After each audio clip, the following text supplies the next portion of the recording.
Merci beaucoup à Corinne de nous recevoir ce soir pour la Sarah de sa maman. Alors, avec Corinne, on parlait justement, je lui disais, de quoi tu veux qu'on parle? Elle m'a dit, juste explique-moi, est-ce que quand on nomme quelqu'un, parce que sa petite fille, elle est nommée Evelyne, comme ça, maman, quand on nomme quelqu'un, est-ce que ça a une influence sur la personne? Et je lui ai dit, mais 100%. On avait fait tout un cours sur ça, sur les prénoms, je ne sais pas si vous vous rappelez.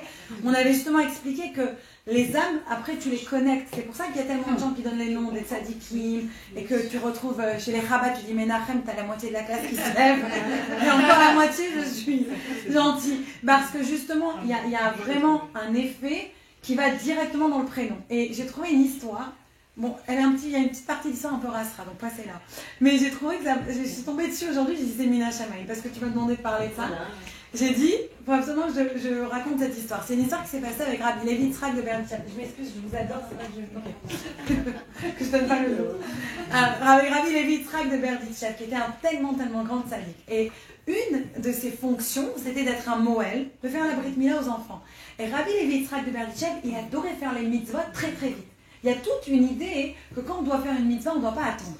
Donc quand il faisait la Brit Mila, avec lui, c'était toujours la première chose, la first thing. La première chose le matin, il était là déjà pour faire la Brit Mila au petit. Et un jour, sa fille, elle a accouché un petit garçon, et il est parti dans la maison pour faire la Brit Mila. Mais quand il arrive dans la maison de sa fille, il monte dans la... Oui, je ne sais pas s'il monte actuellement, il va dans une chambre, et il s'enferme dans la chambre. Et il reste dans la chambre pendant 4 heures. 4 heures, il ne sort pas de la chambre. Et tout le monde est là en train d'attendre pour la Brit Mila. Tout le monde est là en train d'attendre le repas, la mitzvah et tout, la handa comme on dit. Et walou, rien ne se passe. 4 heures, tout le monde attend le grand Rabbi Levi Yitzhak de Berditchev. Au bout de 4 heures, finalement, il redescend. Et il dit, ok, maintenant on peut faire la Brit Mila. Donc pour personne ne comprend qu'est-ce qui s'est passé, ils emmènent le bébé, il fait la Brit Mila au bébé.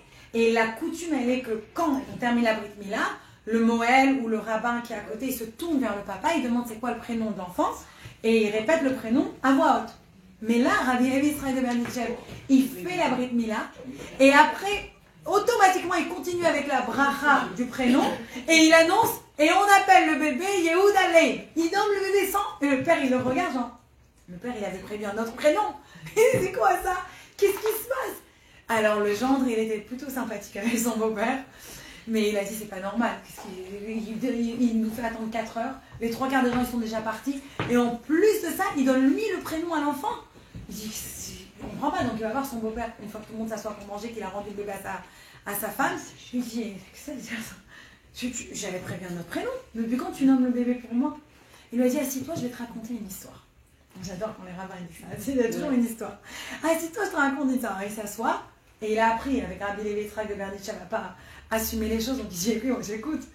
Et il lui dit écoute-moi, quand j'étais en route pour venir chez toi, pour faire la Brit Mila, j'ai vu un nuage noir dans le ciel, un nuage très menaçant. Et j'ai compris qu'il y a quelque chose qui se passait, mais je ne savais pas quoi. Donc il fallait que j'aille dans une chambre, que je m'isole, que je fasse de la méditation kabbalistique et que j'arrive à monter dans les cieux et que je vois qu'est-ce qui se passe.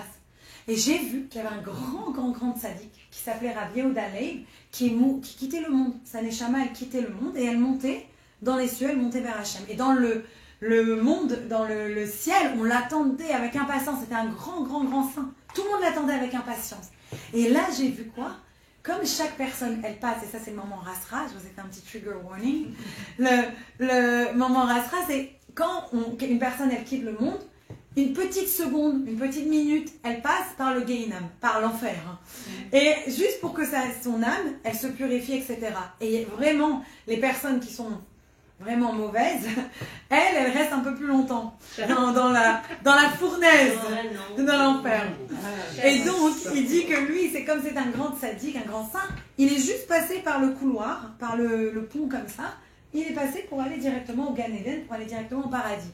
Mais quand il a vu qu'il y a des gens qui souffraient dans les fournaises, il s'est jeté du pont et il s'est mis dans les fournaises avec eux. Alors les anges de la mort, les anges du Gehinam, les anges de l'enfer, ils ont arrêté le feu tout de suite. Ils ont dit on ne peut pas brûler un tzaddik, on n'a pas le droit. Donc ils se sont allés se plaindre à Dieu, ils ont dit qu'est-ce qui se passe là? C'est quoi ça? Il n'a pas le droit, il est en train d'être contre les règles du ciel. Qu'est-ce qu'il fait ici dans notre fournaise là? On a des gens à brûler nous. Et ils ont été devant Dieu. Et le rabbin, il a dit quoi? Rabbi Yehuda Leib, il a dit je ne quitte pas l'enfer tant que j'ai pas pris avec moi des âmes, tant que j'ai pas élevé avec moi des âmes, j'ai pas sauvé des personnes avec moi, je ne partirai pas. Alors là, le ciel, il ne savait pas quoi faire avec lui. Qu'est-ce qu'on fait dans le ciel dans des moments pareils? J'ai entendu cette histoire de Rav Zecharia Wallerstein, c'est important de dire toujours le nom. Qu'est-ce qu'on fait dans un moment pareil dans le ciel?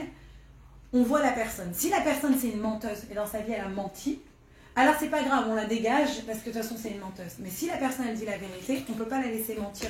On va respecter la vérité. Donc s'il a dit qu'il va prendre des âmes avec lui, il ne peut pas partir sans prendre des âmes avec lui s'il a dit la vérité. Donc ils ont ouvert le livre de sa vie, ils ont regardé toute sa vie, ils ont vu qu'il a toujours dit la vérité. Donc ils ont ramené le livre à Dieu, Dieu il a dit, tu es obligé de le laisser prendre des âmes. Combien d'âmes? On a regardé combien de personnes elle avait, cette personne, ce rabbin, il avait influencé, il avait aidé. 220 personnes. Donc il lui a dit, tu peux prendre 220 âmes avec toi et tu les emmènes de l'autre côté. Mais le rabbin, il a pris 460 âmes. Je me rappelle parce que ces chiffres ils m'ont marqué. 460 âmes avec lui. Et on dit, mais quelles 460 âmes? Ils l'ont ramené devant Dieu pour se plaindre de lui. Ils ont dit, on t'a dit, déjà, on t'a donné le doigt, tu prends la main, on t'a dit 220, maintenant tu veux 460, tout tu les sors. Il a dit, non, je ne partirai pas sans, j'ai pas toutes les âmes et je ne les ai pas tous sauvées. Donc ils sont repartis devant Dieu et les anges ils se sont dit, mais pourquoi il veut ce nombre-là? Il a dit, parce qu'en fait, peut-être il a influencé, aidé 220 personnes, mais toute sa vie, il a essayé d'aider et d'aider encore plus et il aurait pu au moins atteindre 460 personnes. Donc il ne voulait pas partir sans ce potentiel. Donc on lui a dit, ok, allez, on a regardé sa vie, on a vu que même jusqu'au jour de sa mort, il essayait d'aider les gens. On lui a dit, Allah, prends les 460 et va-t'en et laisse-nous redémarrer les fournaises. Et il est parti avec ça. Donc il s'est retourné vers son gendre et il lui a dit, tu vois, quand j'ai vu à quel point cette âme, elle était puissante, de lui donner le même prénom à ton petit-fils, c'est lui qui allait recevoir la même âme. Et donc, il fallait qu'on se dépêche. Une fois que j'ai réalisé, j'avais pas le temps de te demander quel prénom tu veux t'expliquer. Il fallait que je fasse très vite pour que cette âme, elle aille chez ton petit-fils. Donc, pour répondre à ta question, que oui, l'âme, elle a une relation. Les âmes, beaucoup de ces âmes, elles se recyclent. Et beaucoup de ces âmes, justement, elles viennent et elles donnent leur pouvoir. Elles donnent leur force à la personne sur lesquelles elles sont nommées. Donc, c'était juste, voilà, pour répondre à la question que tu m'avais posée. Et en parlant justement de prénoms, je voulais vous parler aujourd'hui parce que je disais ça à Melka, que j'avais jamais fait un cours sur Myriam, la prophétesse. Et j'ai décidé, parce qu'on parle d'elle dans la paracha, donc j'ai décidé de vous en parler ce soir. Ma sœur, elle s'appelle Myriam. Quelqu'un d'autre s'appelle Myriam? Ma sœur? Alors on va parler d'elle ce soir. Alors, ta mère aussi? Waouh! Alors vous allez voir qui elle était. Qui d'autre? Ma fille Sarah aussi. Ah, coucou, La mère, elle a une chaise. Écoute, j'ai appelé ma fille Sarah Myriam également. Oh, waouh! Mais Myriam, je l'ai appelée avec un E à la fin. Pourquoi? J'ai fait une erreur. Ah, mais c'est une grosse erreur, Daniel. Alors, est-ce que ça change? Ça change rien du tout. C'est l'épellation dit, le spelling, ouais, ça n'a rien à voir. C'est comment tu l'appelles et c'est Myriam d'après la Névia. Donc, j'ai besoin de vous parler d'abord de qui était Myriam avant que je vous parle de ce qui s'est passé dans la paracha. Parce que c'est important d'abord de parler de la personne de Myriam. Myriam, c'était une des 7 prophétesses femmes. Est-ce que vous connaissez les 7 prophétesses? Mais non, on essaye. Qui? Bravo. On avait qui? Sarah. Sarah. Actually, Ruth, c'était pas une prophétesse. Non. On a Sarah. On a non. Dvorah, bravo. Sarah, Dvorah, non? Yochebed, non? Non. Sarah, Esther. Myriam, Esther, bravo. C'est ma fille. Rachel. Dvorah, tu nous as dit. On en a déjà 4, non? Abigail, Hulda. Et c'est qui la dernière? On en parlera une autre fois, on fera un autre cours sur elle. Et celle qui nous a appris la prière. Hannah. I'm sorry, j'ai pas entendu. Wow. Et Hannah, thank you. Et ben voilà, c'est une des 7 prophétesses. Donc, elle était une des 7 prophétesses. C'était la sœur aînée de Aaron et de Moshe. Elle était une femme, une des prophéties qu'elle a fait, c'est quand ses parents, ils se sont divorcés, quand Pharaon, il a dit qu'on allait tuer tous les garçons, ses parents, ils se sont divorcés, ils ont dit comme ça, on n'a pas de bébé qu'on va tuer. Qu'est-ce qui s'est passé? Elle est partie voir ses parents, elle leur a dit, vous êtes pire que Pharaon. Parce que Pharaon, il tue que les garçons, mais vous, imaginez, vous avez une petite fille, vous tuez aussi la petite fille. Donc, ils se sont remariés, Amram et Yocheved, et après ça, ils ont eu Moïse, ils ont eu Moshe Rabbeinu. Donc, on voit qu'elle a déjà fait une prophétie, qu'elle a vu qu'ils allaient avoir d'autres enfants. Une autre prophétie qu'on voit de Myriam, c'est quand elle sort de la mer Rouge, c'est elle qui va diriger tout le monde dans les chants et les danses, et elle en est déjà son tambourin. Ça veut dire qu'elle a déjà vu ce qui allait se passer. Tout le monde était occupé à faire le pain, la matzah, le machin, se barrer très vite d'Égypte. Elle a vu très loin où ils allaient être, où ils allaient arriver. Donc, elle avait des prophéties très, très puissantes. Une autre chose qu'on dit sur elle, Myriam, ça vient de Mar. Mar, ça veut dire amer. Pourquoi ? Parce qu'elle a vu des choses très, très amères. D'abord, Pharaon, il lui a demandé de tuer tous les petits-enfants. Donc, elle a dû voir beaucoup de torture, beaucoup de détresse. Elle a vécu à une des périodes, c'était l'Holocauste, pendant 210 ans en Égypte.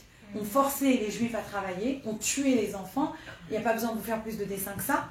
Il y avait un manque de manger, c'était des choses affreuses qui se passaient pendant plus de 210 ans. C'était vraiment difficile. Et c'est pour ça que ses parents l'ont aussi appelée Myriam, parce que c'était amer l'époque dans laquelle elle vivait. Mais elle avait un autre prénom. Elle s'appelait aussi Poua. Pourquoi elle s'appelait Poua? Pour deux raisons. Poua? Poua. P-U-A-A. Chiffre un poids. Ouais. Pourquoi? Une des raisons. Poua, ça veut dire... C'était une sage-femme. Exactement, elle aidait sa mère en tant que sage-femme. Et on dit que c'était en anglais, on dit un baby whisperer. En français, on dirait elle murmurait aux enfants et les enfants, ils se calmaient. Comme il fallait cacher les enfants pour pas que les soldats pharaons sachent que les enfants étaient nés, elle leur parlait doucement, elle arrivait à les calmer et elle arrivait aussi à calmer les mamans. Les mamans qui étaient en angoisse, en douleur, en peur, en accouchement, etc. Alors c'était ça son nom, Poua. Elle arrivait à leur parler comme ça tout doucement. Et une autre chose, c'est que Poua, ça vient aussi de pleurer, parce qu'elle criait, elle pleurait quand elle avait ses prophéties. Une autre chose qu'on parle d'elle, c'est que le sacrifice qu'elle a fait, c'est grâce à elle que Moïse il a pu sauver le peuple juif, parce que c'est elle qui l'a sauvé. C'est elle qui est partie vérifier, c'est elle qui a eu l'idée de le mettre dans le Nil, c'est elle qui a vu la fille de Pharaon pour qu'elle vienne adopter, c'est elle qui a suggéré à la fille de Pharaon que sa maman elle lui donne à manger, qu'elle l'allaite. Donc en fait, c'est elle qui était derrière toute la délivrance du peuple juif. C'est une femme, on dit d'elle qu'elle était forte et courageuse. Beaucoup de gens, quand ils ont une situation difficile, ils baissent les bras et ils n'en peuvent plus. D'autres personnes, ils utilisent la situation difficile pour justement aider et éclairer les autres. Et ça, c'est ce qu'elle a fait. Elle n'a pas juste dit c'est trop dur. Tout le monde meurt, les bébés ils meurent. Elle a dit non. Qu'est-ce que moi je peux faire pour aider? Et toujours, elle était comme ça dans l'idée de sauver, d'aider et d'emmener la délivrance. C'est pour ça que c'était une femme qui était extraordinaire. D'ailleurs, elle est née Féret, elle est morte le 10 Nissan. C'est le jour de Saïloula. Et le jour où elle est... Pardon? Non, 4 jours avant. Et jusqu'en elle est Niferet, la Brioute, jusqu'en elle est Niferet, tout le peuple il s'est arrêté. Et le peuple il s'est arrêté pour elle 2 fois. Il s'est arrêté de bouger. La première fois c'est quand elle est Niferet, et la deuxième fois, je vous en parle dans 2 minutes, c'est l'histoire de notre paracha de la semaine. Et c'est pour ça que je voulais parler d'elle. Une autre chose sur Myriam, et ça c'est très intéressant. Myriam, c'est elle, on dit, qui emmenait l'eau à tout le campement des Juifs qui étaient dans le désert. Et quand on dit l'eau, c'était l'eau de boire, mais c'était aussi l'eau du mikvé. C'est pour ça qu'il y a beaucoup de mikvé qui s'appellent l'eau de Myriam, le puits de Myriam. Ça vient de là. Et comment on sait? Très simplement, quand elle a quitté le monde le 10 Nissan, les Juifs mangeaient la manne, donc ils avaient de quoi manger, on savait ça. Ils sont partis voir Moïse, ils ont dit à Moshe, mais on n'a rien à boire. Donc on a compris à ce moment-là, une fois qu'elle était morte, la source d'eau qu'elle emmenait, elle s'est tarie. Et 2 histoires intéressantes qu'on peut trouver dans le Talmud. Où est le puits de Myriam? Très belle question. Une première réponse dans le Talmud, il nous dit que si tu vas à Carmel, vous savez, à Haïfa, à Carmel, dans les montagnes, et au mont Carmel, et tu te mets vers la Méditerranée et que tu vois un rocher en forme de tamis, ça c'est le puits de Myriam. Et une deuxième histoire que le Midrash raconte, et ça c'est intéressant, je parlais à ma fille tout à l'heure, elle la connaissait cette histoire, elle l'avait appris à l'école. Le Midrash raconte qu'un jour il y a un homme qui avait des gros problèmes de peau. Et il était en douleur très terrible, et il est parti voir des rabbins pour leur demander de l'aider. Et les rabbins lui ont dit, il faut que tu ailles te tremper dans le puits de Myriam. Et où ils ont situé le puits de Myriam? À Tveria, à Tibériade. Et c'est intéressant de voir qu'à Tibériade, on a quoi? On a les jets d'eau, comment on appelle ça? Les sources d'eau. Les sources. Exactement, pardon? Sulfurisées. On a des sources d'eau avec, on dit, des bénéfices. Voilà, ce soir, on a avec nous quelqu'un qui habite à la frontière du Libanon. Je pense que ça s'applaudit. Elle n'a pas quitté toute la guerre, elle est restée chez elle. La seule de tout le Moshav, c'était la seule. Tout le Moshav a été évacué, sauf Sina. Kadosh Baruch Hu, il vous protège, à vous et tout le Ham Israël, toujours, de toutes ces horreurs. Donc, vous n'êtes pas trop loin de Tveria, non? 2 heures, 1 heure? 2 heures? 1 heure. Une heure, ok. Pour les Américains, c'est à côté. Je vais à la maison et je reviens, je suis arrivée à Guéria. Rabbi Shimon Bar Yochai. Waouh. Même pas 20 minutes. Par Méron alors. 20 minutes. Magnifique. So, justement, juste à garder en tête, quand on va là-bas à Tveria, c'est pas juste d'aller faire les pèlerinages, d'aller aussi trouver l'eau. Et trompez-vous dans l'eau, c'est une eau bénie. Bezrat Hashem. Donc, on continue maintenant. Maintenant qu'on comprend à qui on a affaire, maintenant qu'on comprend qui était Myriam, je peux vous raconter l'histoire de cette paracha. Parce que je voulais pas commencer avec ça sans qu'on comprenne à qui on avait affaire, ou à qui elle était. Myriam, on la trouve dans la paracha en train de parler avec Aaron. Les deux en grande discussion. De quoi ils parlent tous les deux? C'est est-ce que tu as vu que notre frère Moshe, il a divorcé de sa femme? Est-ce que c'est pas normal qu'il a divorcé de sa femme? Il y a une grande discussion entre les deux. Comment Moshe, il a osé divorcer de sa femme? Et les deux, ils ont une question. Ils disent, mais il n'est pas mieux que nous. Tu vas me dire quoi? Parce qu'il est un prophète? Mais nous aussi, on est des prophètes. Alors pourquoi nous, on est restés mariés et lui, il n'est pas avec sa femme? Parce que Moshe a divorcé de sa femme. Et d'ailleurs, c'est intéressant parce que dans le Tzipora. Et comment on l'appelle? Oui, il a divorcé. Ah non, je savais. Alors voilà, ce soir on apprend ça. Et comment ils appellent Tzipora? Il l'appelle pas Tzipora, il l'appelle Akushit. Alors Akushit peut être, C'était la ça noire. peut être traduit qu'elle est de couleur de peau noire. Et ça peut être traduit, le Baal HaTurim, il nous dit quelque chose de très beau. Il dit quand tu prends la valeur numérique de Akushit, c'est la même valeur numérique que Yafat Mari, qu'elle était magnifiquement belle. Et une des idées, c'était qu'en fait, quand il disait ça, c'est qu'elle était quelqu'un qui était belle autant à l'intérieur qu'à l'extérieur. Et c'est possible, parce qu'elle c'était une Midianite. Et c'est très possible qu'elle était aussi de couleur de peau noire. Très possible. Mais on n'est pas sûr exactement, quand on dit Akushit, est-ce que ça veut dire juste qu'elle était belle? Est-ce que ça veut dire qu'elle était de couleur noire? Ou est-ce que c'était simplement les deux? C'était très possible aussi. Mais la question, elle est, les deux, ils sont donc en train de critiquer Moshe et de dire comment c'est possible qu'il a divorcé sa femme, etc. Et à ce moment-là, on raconte que Dieu leur apparaît. Et Aaron et Myriam, ils se retrouvent dans une situation terriblement délicate. Pourquoi? Parce que quand on avait la prophétie, la révélation de Dieu, on devait être pur. Et si par exemple, une personne, elle avait eu par exemple une relation intime la nuit d'avant, elle devait aller se tremper au mikvé avant d'avoir la parole de Dieu. Elle ne pouvait pas juste recevoir comme ça la parole de Dieu. Et là, on voit que les deux, ils se retrouvent les deux. Ils avaient une relation intime, pas eux ensemble, évidemment, chacun avec son époux, la nuit d'avant. Donc les deux, ils se retrouvent très embarrassés comment ils vont se présenter devant Dieu pour cette révélation. Et là, Dieu leur apprend la leçon. Il leur dit, c'est pour ça que Moshe, il a divorcé de sa femme. Parce qu'il devait être tout le temps dans un état constant de sainteté. Parce que Dieu s'adressait à Moshe tout le temps. Donc c'était pas, il pouvait attendre sa femme, sa femme. Ah c'était oui. plus faire, c'était plus gentil pour sa femme de la libérer que de vivre dans un état constant de stress et d'anxiété et de le ramener à elle. Donc ça, c'était une leçon déjà qu'il apprend Dieu à Aaron et à Myriam. Il leur apprend en leur montrant, voilà, regardez dans quelle situation vous vous trouvez maintenant que j'apparais devant vous. Deuxième chose, Myriam, elle se rend compte qu'elle a la tsaraat. Comme elle a parlé la shonara, elle a dit du gossip, elle a mal parlé de son frère, d'un seul coup, elle a la lèvre partout. Mais pas Aaron. Première question, j'ai appelé mon père, j'ai dit, attends, je comprends pas ça. Pourquoi pas Aaron et pourquoi Myriam? Je suis pas d'accord. Après, bien sûr, j'ai imprimé pour vous montrer, pour celles qui sont intéressées, tout le chapitre de cette paracha et je suis partie l'étudier, je suis partie étudier Rashi, je suis partie étudier les commentateurs et j'ai bien compris. J'ai dit, il faut que j'explique ça ce soir. Parce que ma première réaction, c'est pourquoi c'est elle qui est punie et pas lui? Il y a un avis de Rabbi Akiva qui dit qu'il pense que aussi il a été puni à Aaron, mais il a été puni très rapidement et c'est vite disparu. Et Rashi, il explique tout de suite pourquoi. Pourquoi Aaron, il n'a pas été puni? Qui était Aaron dans le camp? Le parrain Gadol. Le Kohen Gadol. Et quand une personne, elle avait la lèpre, c'est pas vraiment la lèpre d'aujourd'hui, mais quand une personne avait la lèpre, quand elle avait la tsara, la seule personne qui pouvait la purifier, c'était qui? Le Kohen Gadol. Donc même si lui, il était aussi affecté, comment il aurait pu la purifier? Elle aurait été toute sa vie. Donc ça, c'est une des premières raisons. Une autre raison, c'est parce que elle, c'était l'aînée. Elle aurait dû donner le bon exemple. C'est la plus grande. Bah oui, c'est à toi de montrer l'exemple. Qu'est-ce que tu vas parler mal de ton frère? Et une autre raison encore, c'est que c'est elle qui a parlé la shonara. Lui, il a juste écouté. Donc c'est pas... Attends, excuse-moi, j'ai pas entendu. Merci. Mais c'est exactement ça. C'est-à-dire c'est elle qui a parlé, lui il a écouté, c'est pas la même punition, c'est pas la même conséquence. Donc une fois qu'on comprend ça, on arrive déjà mieux à comprendre pourquoi elle a reçu la punition et pas lui. Mais maintenant, mon père il m'a dit une autre chose que j'ai trouvé très très belle. Le Chafetz Chaim il explique quelque chose de très beau. Il dit en fait, c'était quoi leur erreur? Parce que quand on sait Myriam qui elle est, on vient d'expliquer. C'est pour ça que j'ai commencé avec ça. On n'a pas besoin d'expliquer qui était Aaron, la personne de paix, le Kohen Gadol, le grand saint.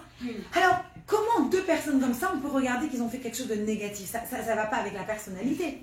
En fait, les deux, ils ont parlé avec eux parce qu'ils voulaient essayer de voir s'ils pouvaient rabibocher le mariage, faire Shalom Bayit, faire comment faire en sorte de les remettre ensemble. Et le Chafetz Chaim, il explique quelque chose de très beau. Il explique que l'erreur qu'ils ont fait, le péché qu'ils ont fait, c'est qu'ils ont mal jugé Moshe. Et combien de fois, et là je vous demande de prendre une demi-seconde, pas besoin de le partager avec nous tous, combien de fois dans la vie on entend une histoire, on entend une situation, et tout de suite on envoie un jugement. On est sûr qu'on a tout compris, on est sûr qu'on connaît tous les détails, et on est sûr que, ah oui, lui, il est comme ça, comme ça, comme ça. Ah, oh, je suis sûr qu'elle a fait ça. T'as rien vu, tu sais pas, tais-toi. Et le Chafetz Chaim, il explique, c'est ça l'erreur qu'ils ont fait. Et ça, c'est la leçon. C'est quoi la leçon? C'est pourquoi tu l'as mal jugé. Et Dieu, il a dit, t'as mal jugé, je vais te mettre dans une situation similaire, et on va voir comment maintenant tu vas juger. Ça veut dire que t'as même pas pensé à lui poser la question. Et ça, c'est une autre explication, un autre midrash qui vient te voir et qui te dit, leur problème, c'est que quand tu veux arranger une situation, c'est quoi la chose que tu dois faire? Tu vas voir la personne. Tu vas voir la personne directement, tu parles à la personne, et tu vois ce qu'il a à dire. Mais eux, ils n'ont rien parlé. Ils n'ont pas parlé à Moshe, ils ont parlé de Moshe. Ça, c'était une énorme erreur. C'est-à-dire que la première chose que tu fais si tu veux vraiment régler, c'est va voir la personne en face. Dis-lui. C'est même marqué dans la Torah. Tu as le droit d'être énervé avec quelqu'un. Tu sais ce que tu n'as pas le droit de faire? C'est de lui cacher pourquoi tu es énervé. Tu es énervé? C'est humain. Mais va lui dire. Tu m'as énervé, tu m'as fait de la peine parce que ça, ça et ça. Mais gardez le ressentiment, gardez la colère, gardez si tu veux, la rancune, merci, le jugement, sans parler à la personne, ça c'est le péché. Bon, à part si on a besoin d'un temps pour se réguler émotionnellement. Oui. Et après discuter et présenter les Américains. Mais on n'est pas en train de parler. On a des Marocains. Oui. Parce que alors là, ils vont rentrer mon perso. Il y a une manière de dire les choses. Il y a une manière de faire les choses. Oui. Mais après, il y a toujours une manière de dire les choses, une manière de faire les choses. On est tous mille fois d'accord. Mais l'important, c'est de ne pas garder les choses dans son cœur et de ne pas laisser les choses grandir dans le cœur. Ça, c'est la chose qui est le plus important. Donc, on voit ici l'importance d'arrêter de juger les autres. J'ai lu une histoire qui est magnifique avec Abraham Shag. C'est une histoire qui n'est pas très très ancienne. J'ai oublié le nom du rabbin qui la raconte, je m'excuse, mais je le trouverai. Merci. Elle est extraordinaire cette histoire. Elle s'est passée il y a quelques années. Il y a un rabbin qui était en train d'étudier. Et il y a une personne qui est venue et qui est venue lui emmener une grande somme d'argent et qui lui a dit, regarde, je te donne la somme d'argent, comme un pidyon nefesh, je te donne la somme d'argent, je voudrais que tu me fasses des brachot, je voudrais que tu pries pour ma famille, Il lui a posé la somme d'argent devant lui.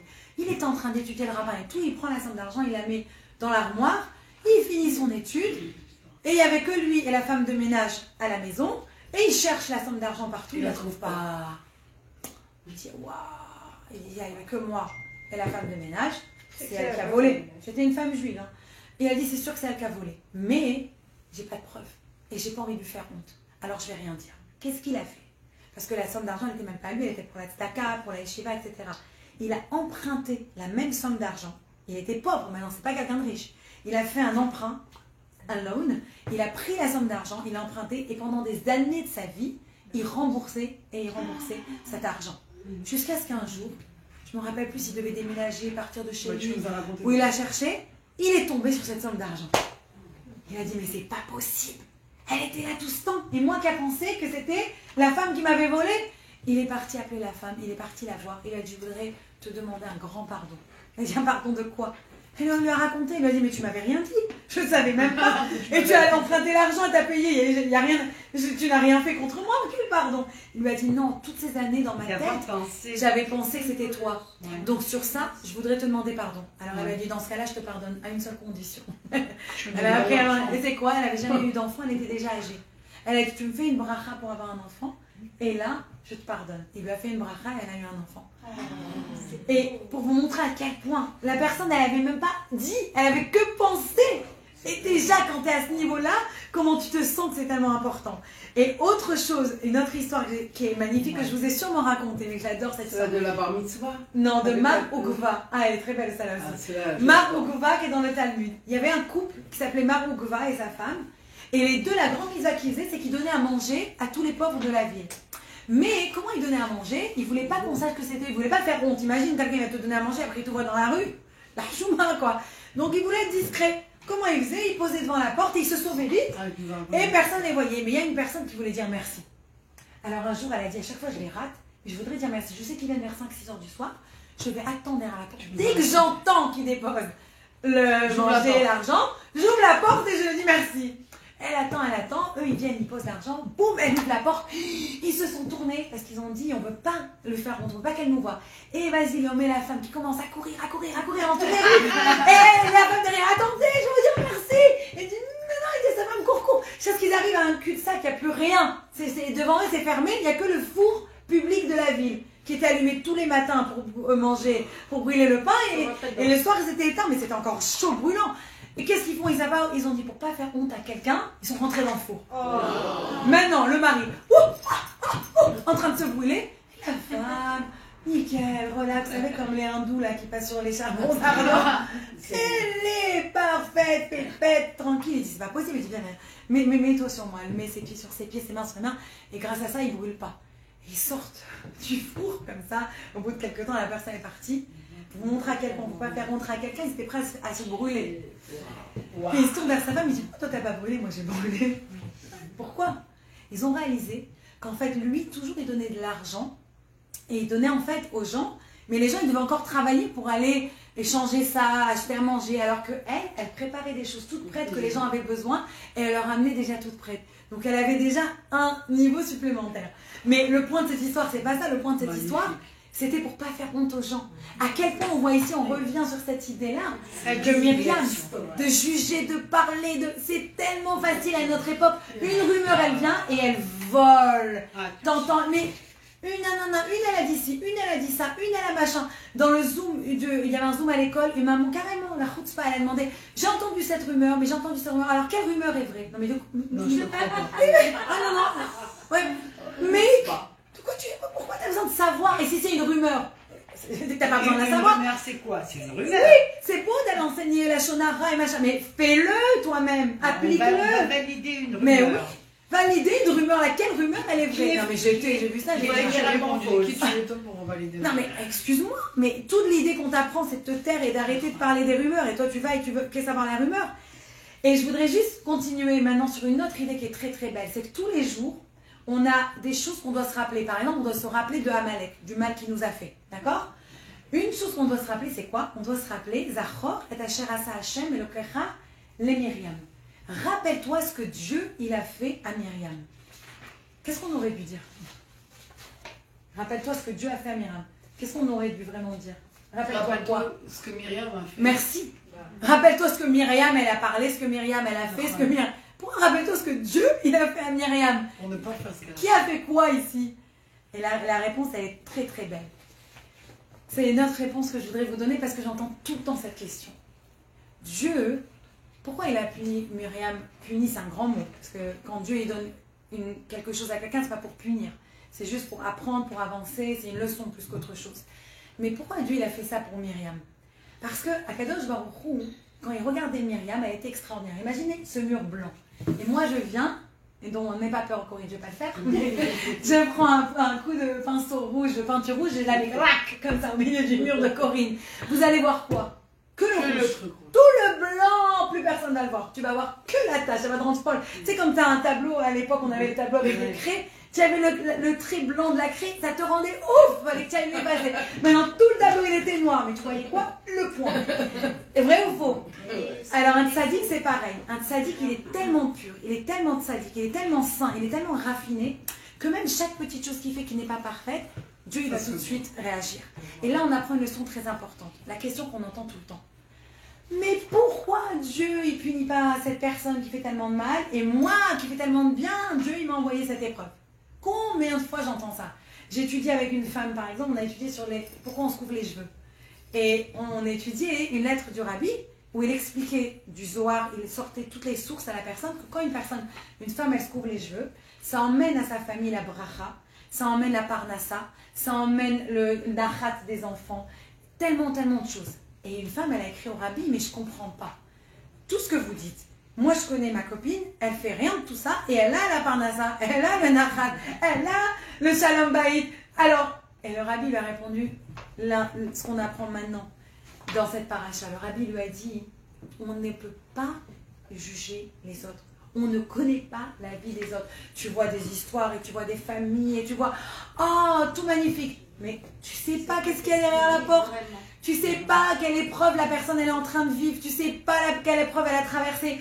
Tu crois, mais tout va bien pour elle. Mais tu sais pas, et pas seulement tu sais pas, tu ne voudrais pas de son épreuve. C'est pour ça que dans les 10 commandements, il y a marqué quoi? Tu ne seras pas jaloux de la femme, de ton ami, et tu ne seras pas jaloux non plus de sa maison, blablabla, et de tout ce qui est à lui. Ben, il fallait juste dire, tu ne seras pas jaloux de tout ce qui est à lui, ça inclut le reste. C'est pour te dire que des fois tu dis, ah, j'aimerais bien voir la femme, une belle femme comme lui. Mais tu veux sa femme, prends tous ses problèmes aussi qui viennent avec. C'est vrai ou pas? Tu veux sa richesse, mais prends tous les... Tu sais pas. Tu ne sais pas. Arrête de juger. Et ça, c'était l'enseignement qu'on a donné aussi à Myriam et à son frère, à Aaron. Vous savez pas pourquoi Moshe il a fait ça. Vous savez pas. Tu veux savoir, va lui parler, demande-lui. S'il veut, il partage. Mais ne va pas parler, juger, etc. sans savoir. Et ne crois pas parce que tu vois une situation que tu as tout compris. Tu n'as pas toujours tout compris. Très souvent, on voit une situation, on n'a rien compris ce qui se passe derrière. On ne sait pas ce qu'il y a derrière. Et ça, c'est un enseignement extraordinaire qu'on est obligé d'avoir. Et on l'apprend aussi de Myriam. C'est pour ça que Myriam, on ne peut pas voir son prénom juste comme Mar, qui est amère. On doit aussi voir son prénom comme Mary. Mary, ça veut dire quoi? Se révolter. Rébellion. Parce que c'est une qui a décidé de ne pas accepter son sort. Elle ne s'est pas dit, oh, c'est la fin du monde, on est esclaves, on souffre, ils vont tuer tous les enfants. Non. Elle a dit, ok, comment je peux changer? Comment je peux protéger les enfants? Comment je peux aider les mamans? Comment je peux sauver mon petit frère? Comment je peux amener tout le monde dans la joie, dans la danse? C'était une femme qui prenait, qui n'acceptait pas la situation. Et je pense qu'aujourd'hui, ça m'a tellement parlé, ça j'ai essayé de parler d'elle ce soir, parce qu'on est en train de vivre une époque horriblement difficile pour nous les juifs. On vit dans l'antisémitisme, on le voit chaque minute, on se dit mais c'est n'importe quoi, on se dit mais ils vont dans la rue pour parler de quoi? De Rima Hassan, il marchait mal, qu'elle crève, et pas des otages qui sont en train de souffrir. Ouais. Une imbécile qui dit qu'elle va pas manger alors que d'autres on leur donne pas à manger. Oui. Mais vous êtes tapés, vous êtes fous. Comment c'est pas clair pour vous? Vous devriez être dans la rue chaque seconde. Mais oui, on doit parler des otages chaque seconde. Chaque minute, personne ne devrait aller dormir sans parler des otages. Et vous nous cassez les pieds pour deux imbéciles dans un bateau. Tu te demandes où est la logique de ce monde, right? On se pose cette question. On se demande. Et justement, on ne doit pas baisser les bras parce que c'est tellement normal et humain de s'angoisser, de se dire c'est trop. Mais bien sûr. Révoltant. Alors on doit être comme des Myriam. C'est ça qu'on apprend. Qu'est-ce qu'elle a fait Myriam? Elle a gardé le courage, elle a gardé la force, elle a gardé l'inspiration et elle a continué à transformer et emmener la lumière. Et c'est pour ça que c'est elle qui est devenue la prophétesse. C'est pour ça que c'est elle qui a mérité d'emmener tout le peuple dans le choix et dans les danses. Et grâce à qui on est sorti d'Égypte? Grâce aux femmes, c'est écrit, Bisrout, Nashim, Tatkaniot, c'est grâce aux femmes qu'on est sorti d'Égypte. De quelle femme on parle? De Myriam. Donc comment on va sortir de cet exil, de cette difficulté qu'on a aujourd'hui dans notre vie de tous les jours? C'est grâce à nous. En ayant toute une petite Myriam, ou une grande flamme de Myriam à l'intérieur de nous. À nous de nous révolter, à nous de parler, à nous d'être là et de dire on n'accepte pas. Il faut parler, il ne faut pas se taire et dire c'est pas grave. Non, c'est fini. Tu parles. Il faut bien sûr être intelligent et se protéger. Pas aller au milieu d'une truc propalo et crier, mais être protégé intelligemment, mais faire les choses, on ne peut pas se taire. On n'a pas le choix. On doit être Myriam. Et c'est ça qu'on apprend de Myriam. Et c'est pour ça que le peuple l'a attendu. Parce qu'elle leur a donné tellement, les Myriam, il n'y avait que elle. Il y a une idée dans le peuple juif qui s'appelle la gratitude. Akarat Hatov. Quand quelqu'un il te fait du bien, tu ne lui craches pas à la figure, tu le remets. Et qu'est-ce qu'elle a fait? Elle a attendu pour Moshe. Elle s'est cassé les pieds pour sauver son peuple. Elle a sauvé des enfants. Elle a donné l'eau. Alors quand elle a eu la tsarade, quand elle a eu la lèpre, tout le campement, tout le peuple il s'est arrêté, ils l'ont attendu. Quand elle est nifteret, tout le peuple il s'est arrêté et il a attendu. Elle est enterrée où ça? Et alors, il y a plusieurs avis où elle est enterrée. On ne sait pas exactement, mais il y en a. Tu as été chez Myriam, c'est à côté de. Tu sais c'est où? C'est à Tveria, à Tveria. Voilà. Moi j'ai su, ils m'ont dit que c'était pas 100% sûr. Elle est C'est ça, Atzpir ou Tzpir, right? Comment ça s'appelle? Elle est pas, voilà, on sait pas. C'est pas 100% sûr. Moi quand j'ai recherché, j'ai pas vu où elle était. Bah on verra, mais moi j'ai lu que c'était pas confirmé. Non, peut-être, je sais pas. Ah, elle est tu vois? Je la croyais. Et je voudrais juste terminer avec une dernière chose. Vous n'allez pas apprendre à une Israélienne l'histoire d'Israël. Quand elle te dit quelque chose... Oui, alors je voudrais juste terminer avec une mini idée, mais une idée tellement importante. Ce qui se passe, c'est une fois que Aaron et Myriam, Dieu il les attrape, et Myriam elle a tout de suite la lèpre. Moshe, il est présent là, parce que Hachem, il les appelle à tous les trois. Et là, Moshe, il voit sa sœur qui est punie, il voit sa sœur en pleine lèpre, il a de la peine. Et qu'est-ce qu'il dit Moshe, cette phrase que vous avez sûrement entendue, ou peut-être même dit dans votre vie? El na refanala. S'il te plaît Dieu, guéris-la. S'il te plaît Dieu. C'est la première cri du cœur que Moshe dit. Et Rachid vient tout de suite nous expliquer. Il dit Moshe, il faisait attention à chacun des mots qu'il disait.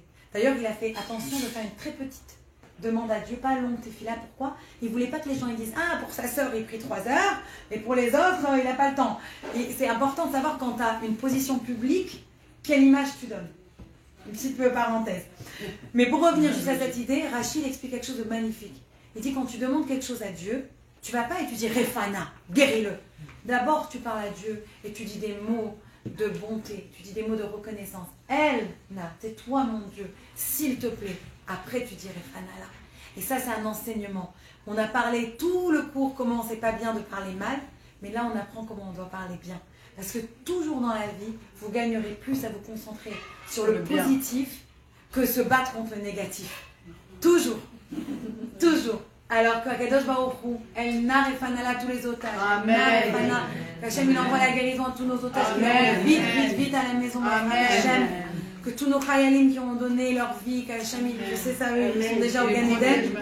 Ils n'ont pas passé par le pont ni rien. Et qu'Akadosh Baruch Hu, il fasse que si Dieu veut, très très vite, on est le Mashiach. Et qu'on sorte tous ensemble de cet exil-là. Merci beaucoup. Merci.